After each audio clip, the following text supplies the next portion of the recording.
हे दोस्तों नमस्कार। एक बार फिर से स्वागत है आपके अपने यूट्यूब चैनल देव जी के ट्रिक्स में। तो दोस्तों हमारे चैनल पर पीईटी 2023 की तैयारी स्टार्ट कर दी गई है। डेली अब आपको यहाँ पर 3 बजे आपको मॉडल पेपर आपको मिलेगा, जो कि फुल मॉडल पेपर आपका होगा।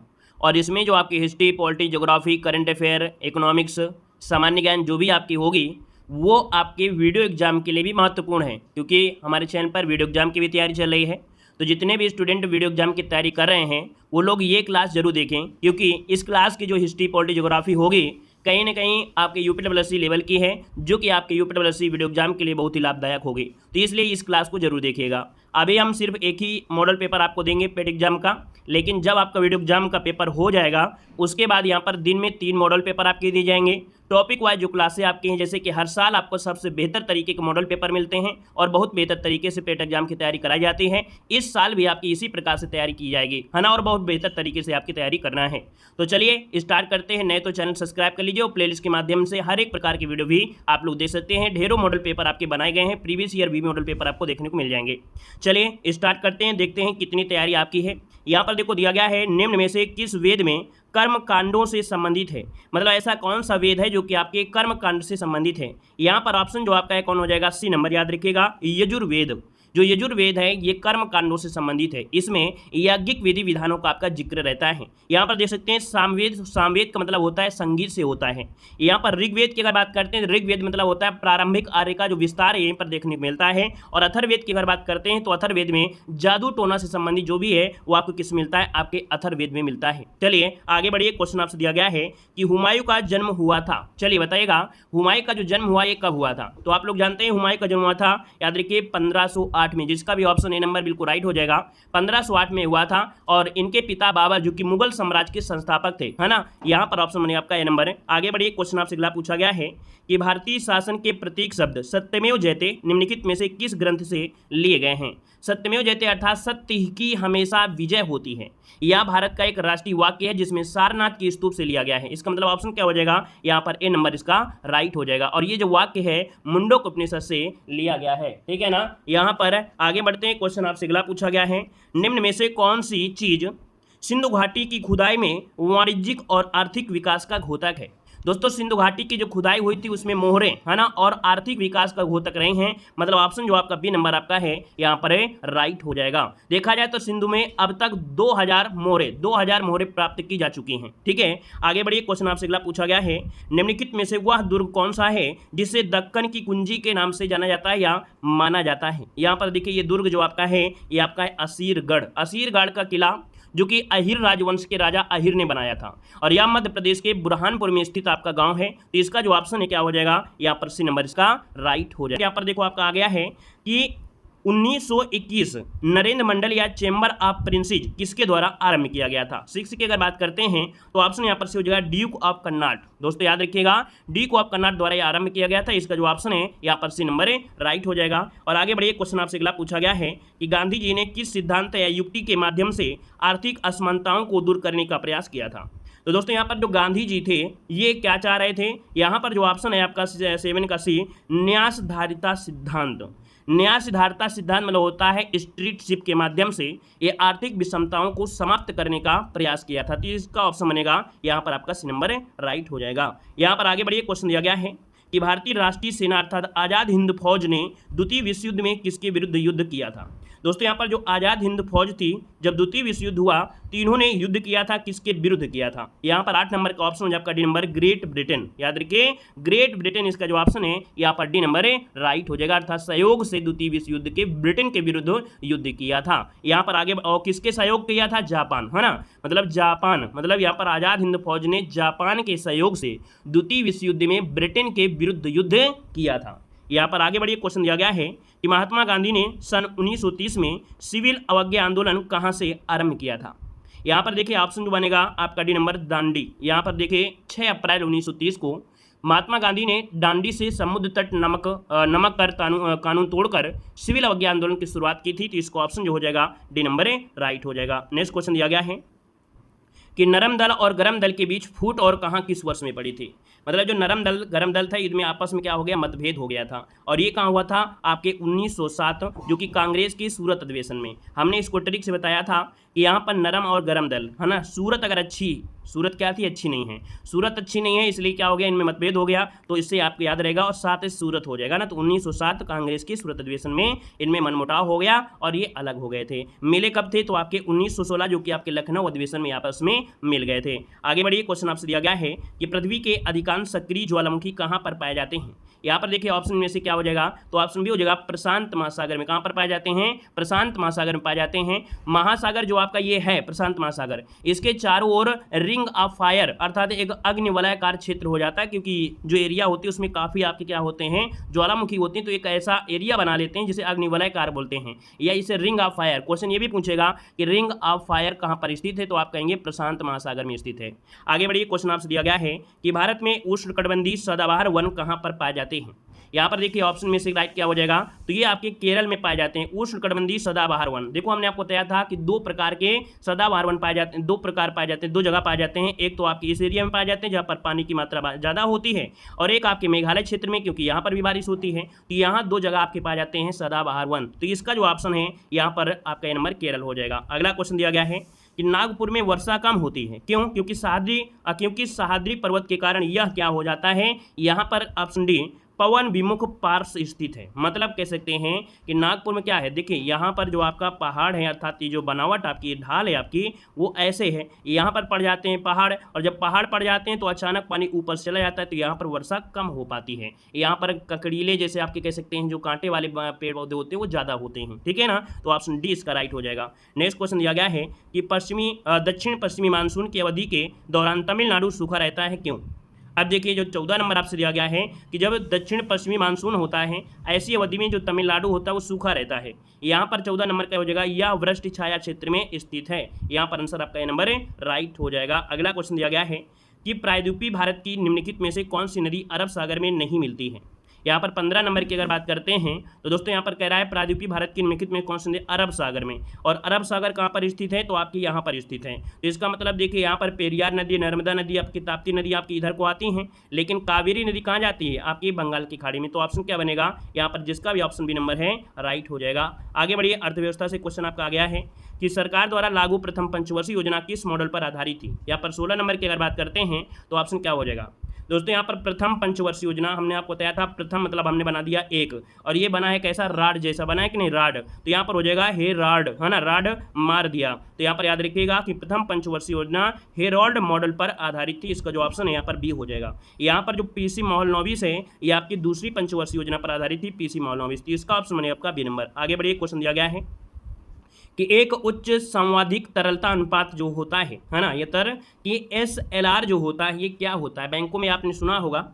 तो दोस्तों ये बैंकों की ऋण देने की क्षमता में जो कमी होती है, उच्च संवादिक तरलता अनुपात बैंकों की ऋण देने की क्षमता में कमी, मतलब ऑप्शन जो आपका ए नंबर इसका राइट हो जाएगा। सर्वाधिक तरलता अनुपात वह है जिसे बैंकों को सरकारी प्रतिभूतियां, स्वर्ण और नगद में आरक्षित रखना होता है, ठीक है। यहाँ पर आगे बढ़िए, क्वेश्चन दिया गया है कि गरीबी हटाओ प्रसिद्ध नारा किस पंचवर्षीय योजना में लगाया गया था। यहाँ पर 18 नंबर का ऑप्शन क्या हो जाएगा, तो ये थी आपकी 5वीं पंचवर्षीय योजना जो कि 74 से 78 तक आपकी चली थी, है ना। समय से पहले ही खत्म हो गई थी जो आपकी 5वीं पंचवर्षीय योजना है। क्वेश्चन पूछा भी जाता है कि समय से पहले कौन सी, तो आपकी 5वीं पंचवर्षीय योजना समय से पहले ही समाप्त हो गई थी। आगे बढ़िए, क्वेश्चन आपसे दिया गया है कि अगर केंद्रीय बैंक मुद्रा आपूर्ति में वृद्धि को प्रोत्साहित तथा ऋण की लागत को कम करना चाहता है तो उसे क्या कहेंगे या उसे क्या होगा। तो दोस्तों यहाँ पर याद रखिए कि अगर केंद्रीय बैंक मुद्रा आपूर्ति में वृद्धि को प्रोत्साहित और ऋण की लागत की कमी करना चाहता है तो उसे नगद आरक्षित अनुपात कम करना चाहिए। यहाँ पर आंसर आपका ये नंबर राइट हो जाएगा। ये इकोनॉमिक्स के क्वेश्चन है, जब लगातार आप पढ़ेंगे ना तो आपको ये बिल्कुल सरल लगने लगेंगे, क्योंकि हम लगातार इतने मॉडल पेपर आपको देते हैं कि दिन दिन में जब 3-3, 4-4 मॉडल पेपर देंगे तो आसानी से यही शब्द आपके रट जाएंगे।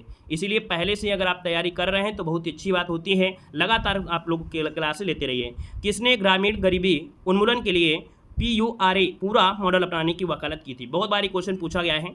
यहाँ पर जो आपका आंसर है वो आपका सी हो जाएगा, doctor APJ Abdul Kalam, option C बनेगा। आगे बढ़िए, क्वेश्चन दिया गया है जो कि पॉलिटी से क्वेश्चन यहाँ पर आपका दिया गया है कि संविधान के अनुच्छेद 187 में राज्य विधानसभा का सचिवालय किसके अधीन आता है?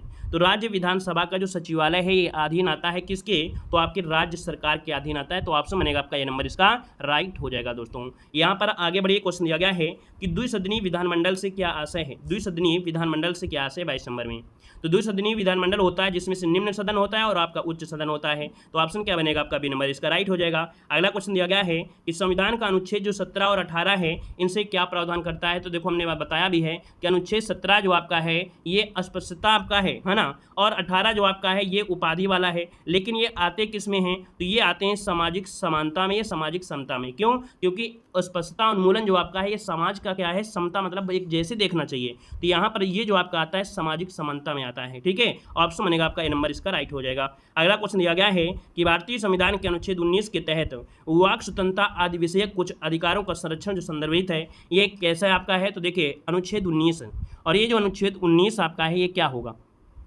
तो ये भारतीय नागरिकों के मूल अधिकार हैं, क्योंकि आर्टिकल नंबर आपने बताया है कि 12 से लेके आपके जो आपके 35 तक अब होते हैं ये मौलिक अधिकार होते हैं, है ना। और ये मौलिक अधिकार जो आपके हैं भारतीय नागरिकों के अंतर्गत देखिए 19 आपका आ जाएगा। तो ऑप्शन डी नंबर इसका राइट हो जाएगा। और अगला क्वेश्चन यहाँ पर दिया है कि संविधान सभा के सदस्यों में निम्नलिखित में से कौन शामिल नहीं था?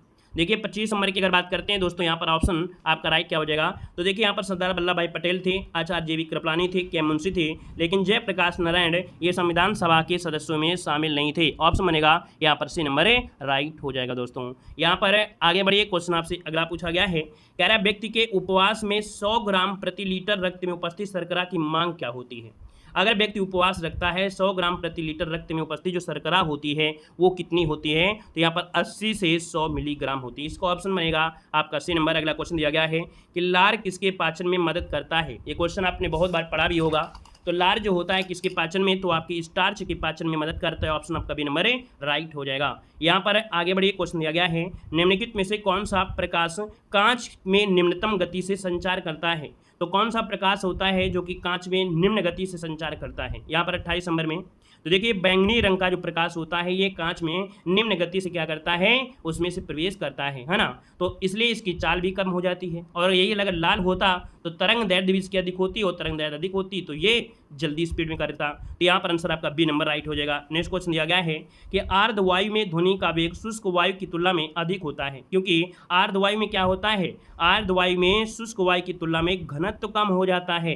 याद रखिए इसको ऑप्शन से हो जाएगा, शुष्क वायु की तुलना में घनत्व कम होता है किसमें? आर्द्र वायु में। आगे बढ़िए क्वेश्चन दिया गया है, यहाँ पर देखिए हिंदी के क्वेश्चन भी आपके होंगे, गद्यांश भी होता है ना। 5 क्वेश्चन आपको ऐसे मिलेंगे और गद्यांश मिलेंगे। औंधी खोपड़ी उल्टा क्या लिख दें भाई? औंधी खोपड़ी उल्टा मत। यहाँ पर ऑप्शन भर दिया जाए सी नंबर तो ये राइट हो जाएगा, है ना। औंधी खोपड़ी उल्टा मत मतलब होता है कि मूर्ख का विचार उल्टा ही होता है। इसका मतलब ये हो गया कि मूर्ख का जो विचार होता है वो उल्टा ही होता है। तो ऑप्शन सी बनेगा। अगला है निम्न में से कौन सा शब्द अन्य शब्दों से अलग है? वारी, तोप, वात और सलील। दोस्तों 37 नंबर में आप देख सकते हैं यहाँ पर वारी है ना, तोप और सलील दिया है, लेकिन वात यहाँ पर दिया है। मतलब यहाँ पर जो वायु है अर्थात वात भिन्न है। वात शब्द होता है वायु का पर्यायवाची, जबकि जो सलील है ये सभी क्या है? जल के कहीं ना कहीं पर्यायवाची हैं। तो इस कारण से ऑप्शन सी इसका बन जाएगा जो कि अलग आपका है। अगला है ध्वंस शब्द का विलोम क्या है? तो ध्वंस मतलब होता है कोई चीज़ खराब हो गई है ना, तो ध्वंस का हो जाएगा क्या? निर्माण करना। यहाँ पर आंसर आपका हो जाएगा बी नंबर निर्माण करना होता है। यहाँ पर दोस्तों तुल्य और तुल्य का विलोम अतुल्य होता है। प्राकृतिक का विलोम क्या होता है? कृत्रिम होता है। आगे बढ़िए क्वेश्चन आपसे अगला पूछा गया है, मोक्ष की इच्छा रखने वाला को क्या कहते हैं या क्या कहलाता है? मोक्ष की इच्छा रखने वाले को बोलते हैं मुमुक्ष। क्या बोलते हैं? मुमुक्ष, है ना। अगर कार्य में संलग्न रहता है उसे कर्मठ बोलते हैं। क्या बोलते हैं? कार्य में संलग्न रहने वाला बोलते हैं ना कि कर्मठशील प्रत्याशी, मतलब अपने कार्य में संलग्न रहता है हमेशा, है ना, तो उसको बोलते हैं कर्मठ बोल देते हैं। और जो जानने की इच्छा रखने वाला होता है उसे जिज्ञासु कहते हैं। चलिए आगे बढ़िए क्वेश्चन दिया गया है कि एक तो नौकरी गई और पैसों से भरा बैग चोरी हो गया के लिए कौन सा मोहरा उपयुक्त होगा? दोस्तों 40 नंबर में तो यहाँ पर होता है ना कि कंगाली में आटा गीला। देखिए ऑप्शन बी हो जाएगा। जब दिक्कतें आती हैं तो और समस्या होती है ना। ये कहावत आपने सुना होगा और देखा भी होगा, प्रयोग किया होगा कि घर में जब थोड़ा सा आटा रखा हो उसमें कितना भी कम पानी डालोगे गीला हो जाता है ना। तो ऐसी समस्या उसी से मोहरा निकाल लिया जाता है। यहाँ पर अगला क्वेश्चन दिया गया है, निम्नलिखित में से, देखिए अब करंट अफेयर के क्वेश्चन आपके जो कि 10 क्वेश्चन करंट अफेयर के आपके होंगे, है ना। निम्नलिखित में से कौन सा राज्य 13वीं हॉकी इंडिया सीनियर महिला राष्ट्रीय चैंपियन 2023 का चैंपियन रहा है। हमारे मॉडल पेपर पूरी तरीके से आपको अपडेट मिलेंगे। ये खासियत रहती है कि एग्जाम में जो क्वेश्चन आपको करंट अफेयर के होते हैं हमारे पढ़ाए हुए डायरेक्ट आपको देखने को मिल जाते हैं। यहाँ पर देखिए 51 नंबर का जो ऑप्शन दिया गया है। अच्छा, इसके बीच में जो क्वेश्चन आपके रहे हैं वो रहा है, जैसे इंग्लिश का आपका रहा है, इंग्लिश हम नहीं पढ़ाते हैं ना, और आपके 5 क्वेश्चन मैथ के भी आते हैं तो वो हम छोड़ देते हैं, उसको अलग की क्लास में अलग से पढ़ाया जाता है। दोस्तों 51 नंबर की अगर बात करते हैं तो यहाँ पर ऑप्शन क्या हो जाएगा, यहाँ पर ऑप्शन बनेगा आपका ये नंबर है मध्य प्रदेश। दोस्तों याद रखिए 13वीं हॉकी इंडिया सीनियर महिला राष्ट्रीय चैंपियन 2023 का जो चैंपियन रहा है वो आपका मध्य प्रदेश ऑप्शन बनेगा आपका ये नंबर। यहाँ पर आगे बढ़िए, क्वेश्चन दिया गया है कि निम्न में से किसे university of Texas at Dallas ने लाइफ टाइम अचीवमेंट अवार्ड से सम्मानित किया है। दोस्तों ये सम्मानित किया है नवीन जिंदल को किया है, ऑप्शन बनेगा यहाँ पर सी नंबर। यहाँ पर लाइफ टाइम अचीवमेंट अवार्ड से सम्मानित किसे किया गया है, नवीन जिंदल को किया गया है। अगला क्वेश्चन दिया गया है कैच द रैन अभियान 2023 के संदर्भ में निम्न कथनों पर विचार करना है। यहाँ पर देख सकते हैं 53 नंबर में पहला पॉइंट दिया है, यह अभियान जल शक्ति मंत्रालय द्वारा कार्यान्वित किया जाता है, पहला सही है। इस अभियान हेतु थीम क्या है, पेयजल के लिए स्रोत स्थिरता, है ना। यहाँ पर ये भी आपका सही है, तो ऑप्शन हो जाएगा सी नंबर 1 और 2 दोनों राइट हो जाएंगे। अगला क्वेश्चन आपसे दिया गया है कि हाल ही में चर्चा में रही पुस्तक मुंडका उपनिषद द गेटवे टू इटर्निटी के जो लेखक हैं वो आपके कौन हैं। इसके लेखक पूछा गया है, इसके लेखक है आपके डॉक्टर कर्ण सिंह। कौन है, डॉक्टर कर्ण सिंह, ऑप्शन डी हो जाएगा। अगला क्वेश्चन दिया गया है कि हाल ही में किसने महिला व्यवसाय और कानून रिपोर्ट 2023 जारी की थी। यहाँ पर देखिए ये आपका 55 का जो ऑप्शन बी हो जाएगा, विश्व बैंक ने महिला व्यवसाय और कानून रिपोर्ट 2023 क्या किया है, यहाँ पर जारी किया है विश्व बैंक ने, ऑप्शन बनेगा आपका बी नंबर।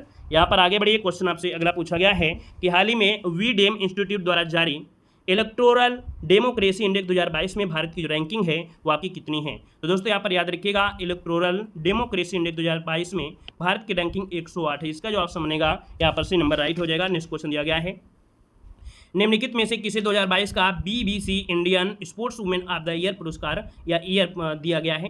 यहाँ पर देखिए 57 नंबर, बहुत ही अच्छा क्वेश्चन आपके मीराबाई चानू, ये क्वेश्चन पूछा जा सकता है, ठीक है ना।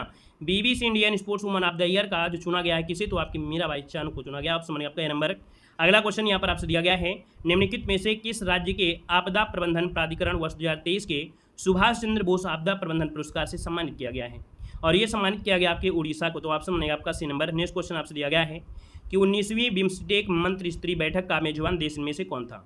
यहाँ पर देखिए बिम्स्टेक की जो 19वीं बैठक आपकी हुई है तो इसका मेजबान देश आपका जो रहा है वो आपका थाईलैंड रहा है, इसका जो ऑप्शन बनेगा आपका बी नंबर हो जाएगा। नेक्स्ट क्वेश्चन दिया गया है कि बॉर्डर क्या दिया है, बॉर्डर गावस्कर ट्रॉफी का विजेता देश कौन रहा है। बॉर्डर गावस्कर ट्रॉफी का विजेता देश इनमें से कौन है, तो आपका भारत इसका आंसर आपका राइट हो जाएगा, है ना। देखिए करंट अफेयर आपके अपडेट आपके रहे हैं बहुत अच्छी तरीके से हैं, और यहाँ पर दोस्तों आपके समान जागरूकता के 10 क्वेश्चन आपके पूछे जाते हैं, बहुत ही बेहतर तरीके के होते हैं। यहाँ पर देखिए पहला क्वेश्चन यहाँ पर दिया गया है कि निम्न में से भारत के किस राज्य में कामाख्या मंदिर स्थित है। आपने यूट्यूब में कामाख्या मंदिर के बारे में बहुत अच्छी तरीके से पढ़ा भी होगा। यहाँ पर जो ऑप्शन बनेगा आपका डी हो जाएगा, आपके असम में है। कहाँ पर है, असम में है, ये असम से लगभग 8 किलोमीटर दूर पर ये गुवाहाटी में आपका स्थित है, तो ऑप्शन बनेगा आपका डी नंबर। अगला क्वेश्चन आपसे दिया गया है निम्नलिखित में से कौन प्रसिद्ध भारतनाट्यम से संबंधित नृतक नहीं है। देखिए यहाँ पर जो आपका आंसर है, देखो लीला सैमसन है, गीता रामचंद्रन है, सोनल मानसिंह है, लेकिन यहाँ पर जो आपकी सितारा देवी हैं, ऑप्शन आपका बनेगा ये नंबर है सितारा देवी, जो कि शास्त्रीय शैली कथक की प्रसिद्ध भारतीय नृत्य क्या ना है, ऑप्शन हो जाएगा ना, किससे हैं, कथक से हैं।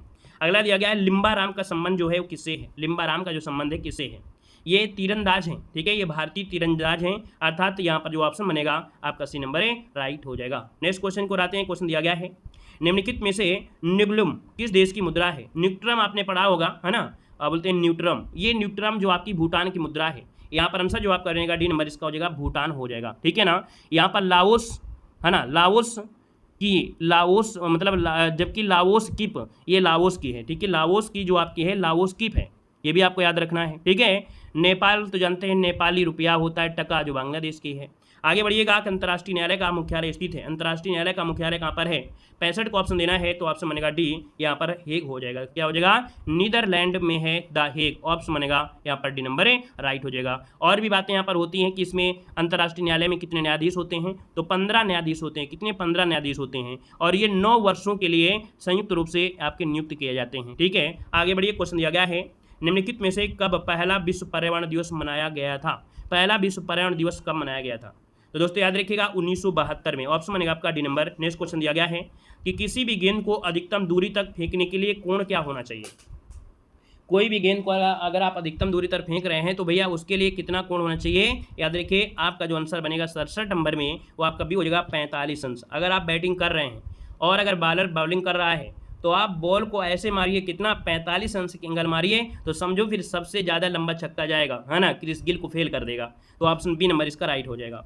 नेक्स्ट क्वेश्चन दिया गया है कि हरिप्रसाद चौरसिया का संबंध निम्नलिखित में से किस संगीत उपकरण से है। तो हरिप्रसाद चौरसिया दोस्तों, ये क्वेश्चन बहुत बार पूछा गया है। हरिप्रसाद चौरसिया जिनका जन्म दोस्तों देखा जाए 1 जुलाई 1938 को हुआ था, और ये क्या हैं, ये एक बांसुरी वादक है, ये बांसुरी बजाते हैं, ठीक है। तो इनको 2000 सन 2000 में दोस्तों क्या हुआ था, पद्म विभूषण पुरस्कार भी दिया गया है, और 92 में पद्म भूषण दिया गया है। इस पॉइंट को भी याद रखना। नेक्स्ट क्वेश्चन दिया है रग्बी फुटबॉल में कितने खिलाड़ी होते हैं। ये क्वेश्चन कई प्रकार से होता है कि सबसे ज़्यादा खिलाड़ी किस गेम में होते हैं, तो आप कहेंगे रग्बी फुटबॉल में। और रग्बी फुटबॉल में टीम में प्रत्येक टीम में कितने होते हैं, तो आपके 15 होते हैं। तो ऑप्शन डी नंबर इसका राइट हो जाएगा। नेक्स्ट क्वेश्चन दिया गया है कि पहले ओलंपिक का आयोजन कब हुआ था। पहले ओलंपिक का आयोजन जो हुआ ये कब हुआ था। ये हुआ था 776 ईस्वी पूर्व, है ना, अर्थात जिसे बीसी कहते हैं। तो इसका जो ऑप्शन है आपका ये हो जाएगा। अब एक क्वेश्चन ये होता है कि आधुनिक खेलों का आयोजन कब हुआ। तो आधुनिक खेलों का आयोजन हुआ था 1896 क्या 96 जो दिया है, तो 1896 एथेंस में किया गया था, है ना। तो ये आधुनिक आपका था और ये सबके क्या है, तो आपका सबसे पहले आपका है। नेक्स्ट क्वेश्चन यहाँ पर देखो गद्यांश दिया गया है, और गद्यांश बहुत ही आसान होता है अगर पेपर ऑफलाइन होता है, क्योंकि गद्यांश में जो आपका दिया होता है उसको आपको पढ़ना होता है ना। लेकिन अगर गद्यांश बहुत बड़ा है तो आप पहले क्वेश्चन को पढ़ लीजिए ताकि क्वेश्चन आपके दिमाग में रहें, और जब गद्यांश पढ़ रहे होते हैं तो वो जो क्वेश्चन होता है आपके दिमाग में घूमेगा कि ना हाँ इसका आंसर आपका ये हो सकता है। पढ़ना है तो आप पढ़ सकते हैं। वैसे गद्यांश बहुत ही आसान होता है, टाइम वेस्ट होता है और कुछ नहीं होता है। वैसे हम गद्यांश कभी कभी सॉल्व भी करा देते हैं, और इसमें देखिए कोई बहुत ज़्यादा वो नहीं था। अच्छा गुरु और शिष्य के बारे में दिया है ना। पथ शब्द समानार्थी आपसे पूछा जो कि आप लोग जानते हैं। ज्येष्ठ प्रतिष्ठा ये भी जानते हैं। अगला यहाँ पर दोस्तों यहाँ पर विश्व की सभ्यता के बारे में दिया गया है। तो सभ्यता में भी आप देख सकते हैं, इस सभ्यता में पेड़ पौधे वगैरह सब कुछ आपको दिए हैं। पृथ्वी की सुरक्षा दिया गया है। तो वनों का मूल्य आंकने का अर्थ क्या होता है। अब इसको ना भी पढ़ें तो भी आप लोग कहीं ना कहीं थोड़ा दिमाग लगा सकते हैं, है ना। कैसे कि यहाँ पर देखिए कि वनों का मूल्य आंकने का मतलब होता है वनों का महत्व समझना। आप वनों को समझिए। कहा जा रहा है कि लोग कहते हैं ना कि 2040 या 45 में क्या होगा, यहाँ पर मुस्लिम का भंडार हो जाएगा, मुस्लिम देश होगा। कुछ लोग कहते हैं 2035 तक हिंदू राष्ट्र हो जाएगा। लेकिन हम तो ये कहते हैं कि अगर यहाँ पर वन ना लगाए गए, अगर एक व्यक्ति कम से कम 29 पौधे नहीं लगाता है तो हमें तो ऐसा लगता है कि 2050 तक यहाँ ना हिंदू रहेगा ना ही मुस्लिम रहेगा, यहाँ पर सब ध्वस्त हो जाएगा। तो जितने लोग भी हैं सभी लोग प्रोत्साहन करें कि सभी लोग कुछ ना कुछ पेड़ जरूर लगाते रहें, ठीक है ना। तो यहाँ पर देखिए वनों का संरक्षण से क्या अभिप्राय है। तो वनों का संरक्षण क्या हो जाएगा, वनों को बचाना है। नदियों में जलधारा किसके कारण प्रवाहित हो रही है, तो भी इसका कारण क्या है, वनों के कारण है। आश्रय स्थल से अभिप्राय क्या है, तो आश्रय मतलब होता है रहने का स्थान होता है। वन पर्यावरण की रक्षा किस प्रकार से करते हैं। तो दोस्तों वन जो होते हैं पर्यावरण की रक्षा कैसे करते हैं, तो वर्षा कराने में सहायक बनकर करते हैं। आप देखते हैं कि आज के समय में जो मौसम होता है वो उल्टा सीधा होता है। जुलाई में बारिश होगी, कभी मई में होगी, कभी अप्रैल में होगी, कभी ऐसे होता है। ये सिर्फ होता है वनों के कारण होता है। मानसून कभी ग्लोबल वार्मिंग की वजह से टेम्परेचर हो जाता है, कभी कुछ हो जाता है। इस कारण से वनों का होना हमारे लाइफ के लिए सबसे बड़ा वरदान होगा, है ना। तो दोस्तों ये गद्यांश बहुत ही आसान था, बहुत बेहतर तरीके से। उम्मीद है कि वीडियो बहुत अच्छा लगा होगा, और हमने बताया है जो लोग वीडियो एग्जाम की तैयारी कर रहे हैं वो लोग इस क्लास को जरूर देखेगा। हमने ये भी आपको बताया है कि वीडियो एग्जाम में हिस्ट्री, पॉलिटिक्स, ज्योग्राफी, इकोनॉमिक्स, सामान्य ज्ञान जो भी आपकी आएगी कहीं ना कहीं यूपीडब्ल्यूएससी लेवल की होगी। और आप ये जो वीडियो देख रहे हैं ये भी यूपीडब्ल्यूएससी का ही है, ये बेस आपका है, और वो थोड़ा सा क्या होगा, हार्ड लेवल का होगा, लेकिन होगा यही होगा। इसलिए ये जो 3 बजे क्लास हमारी है, कुछ लोग कह रहे हैं सर जी टाइम टेबल क्या है, तो देखो हम आपको बता दें कि डेली हम आपको 3 बजे मॉडल पेपर, जैसा कि हमारा रिकॉर्ड रहा है कि 2021 में जो पीटी हुआ था तब भी हम 3 बजे मॉडल पेपर आपको देते थे। 2022 में मॉडल पेपर आपको दे रहे थे 3 बजे ही दे रहे थे, और 2023 में भी मॉडल पेपर हम आपको 3 बजे वाली क्लास में देते रहेंगे। 2023 में हम मॉडल पेपर जो आपके हैं कितने देने वाले हमने बताया है कि रात में 10 बजे भी होगा, सुबह 11 बजे मॉडल पेपर और 3 बजे। 3 मॉडल पेपर लगातार आपको मिलेंगे। लेकिन ये मॉडल पेपर अभी नहीं मिल पाएंगे, क्योंकि जब वीडियो एग्जाम आपका जो है 26-27 जून को, वो पेपर जब आपका हो जाएगा तब आपकी 3 मॉडल पेपर कराएंगे और टॉपिक वाइज क्लासेज होंगी वो भी कराएंगे। अभी हमको ध्यान देना है वीडियो एग्जाम के जितने भी बच्चे हैं, क्योंकि करंट अफेयर की क्लासेज देना है, कुछ महत्वपूर्ण पॉइंट और भी यहाँ पर देना है। तो इसलिए वीडियो एग्जाम पढ़ते रहिए, ये क्लास देखते रहिए, क्योंकि जल्द यहाँ पर आपका फॉर्म भी आने वाला है। कुछ लोग कह रहे हैं कि सर फॉर्म कब आएगा, तो दोस्तों आपको बता दें कि इसका जो फॉर्म है पिछली बार लगभग 28 को आया था, तो हो सकता है कि जो आपका वीडियो एग्जाम का पेपर है तो उसके जस्ट बाद या जुलाई में आपका यहाँ पर फॉर्म भी आ सकता है। और आपने देखा भी है कि लेखपाल में 75 की कट ऑफ गई थी। इसका मतलब है कि जिन लोगों ने पेट एग्जाम को अच्छे से क्वालिफाई किया है वही लोग इसमें आपका अच्छा स्कोर कर पाएंगे। इसलिए आप लोग इतनी मेहनत करिए कि परसेंटाइल नहीं, आपको नंबर लाना है, 90 नंबर कम से कम आपको लेकर आना है। ठीक है, परसेंटाइल तो 99 सबका बनता है, लेकिन 90 नंबर अगर आप ले आएंगे तो ये नहीं सोचने को होगा कि हमारा सिलेक्शन होगा कि नहीं होगा, क्या होगा क्या नहीं होगा। तो हमारा जो प्रयास रहेगा वो रहेगा 90 नंबर लाने की तैयारी। हमारी जिम्मेदारी ये है कि हमारे चैनल से आपको इतने नंबर ला सकते हो, ठीक है ना, क्योंकि हम डेली मॉडल पेपर देते हैं। तो चलिए फिर आज की क्लास में रखते हैं, मिलते हैं 5 बजे क्लास जो कि वीडियो एग्जाम की होगी, और बेहतर तरीके से आप लोग तैयारी करें। पहली बार जुड़े चैनल को जरूर सब्सक्राइब करिएगा। प्लेलिस्ट के माध्यम से प्रीवियस ईयर क्वेश्चन जो आपके हैं उनको भी देखिए, प्रीवियस ईयर मॉडल पेपर उनको भी देखिए, और हमारे ऐप से जरूर जुड़ जाइएगा, क्योंकि जो प्रीवियस ईयर पेपर आपका हुआ है पेट एग्जाम 2021 का 2022 का, उसके जो आपके पेपर है वो आपको हमारे ऐप में फ्री स्टडी मटेरियल में डाउनलोड हो जाएंगे, है ना। और उसमें से सामान्य ज्ञान हो गया, भूगोल हो गया, कुछ फ्री स्टडी मटेरियल है उसको भी आप लोग डाउनलोड करिएगा। और कुछ पीडीएफ आपकी रखी गई हैं अमाउंट के साथ, है ना, जिसमें से हर चीज़ आपको रखा गया है, तो वो भी आप लोग पढ़ सकते हैं। ठीक है, धन्यवाद सभी को, जय हिंद, वंदे मातरम। डेली मिला करें 3 बजे आप पेट एग्जाम के मॉडल पेपर के साथ।